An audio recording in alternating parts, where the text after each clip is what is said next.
We want to go ahead and simplify this expression using our exponent rules. And the first one I'm going to use is my power property, which says that when I have a expression raised to a power, I need to multiply those exponents. So that's what I'm going to do here. With my first parentheses, I'm going to go ahead and multiply this 3 in. So I get 2 to the third.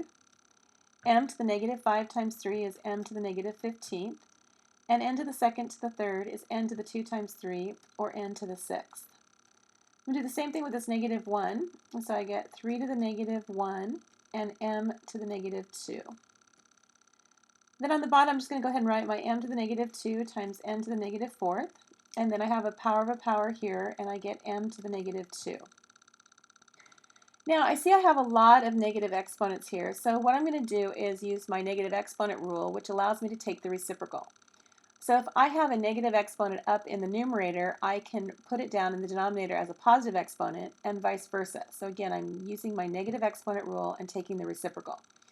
So here I have 2 to the third, m to the negative 15th, I'm going to go ahead and put down here using my negative exponent rule, which means to take the reciprocal.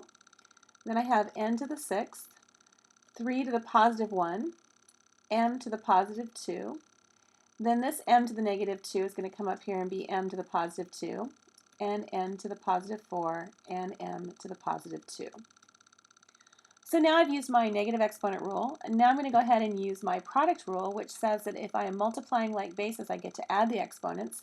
So up in my numerator here, I still have 2 to the third. N to the 6th times n to the 4th is n to the 10th, again 6 plus 4, and m to the 2nd times m to the 2nd is m to the 4th.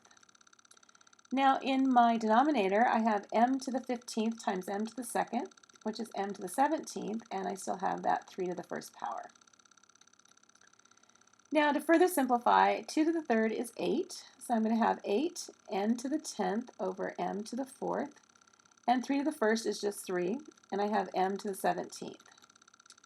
Now I'm almost done here. I see that I still have some like bases that are the m's, and when I'm dividing like bases, I use my quotient rule, which says that I subtract my exponents. So I have 8n to the 10th, m to the 4 minus 17 over 3, and that gives me 8n to the 10th, m to the negative 13th over 3. But again, I want to go ahead and use my negative exponent property one more time and move this m to the negative 13th down to the denominator by taking the reciprocal. So I end up with 8n to the 10th over 3m to the 13th as my final answer.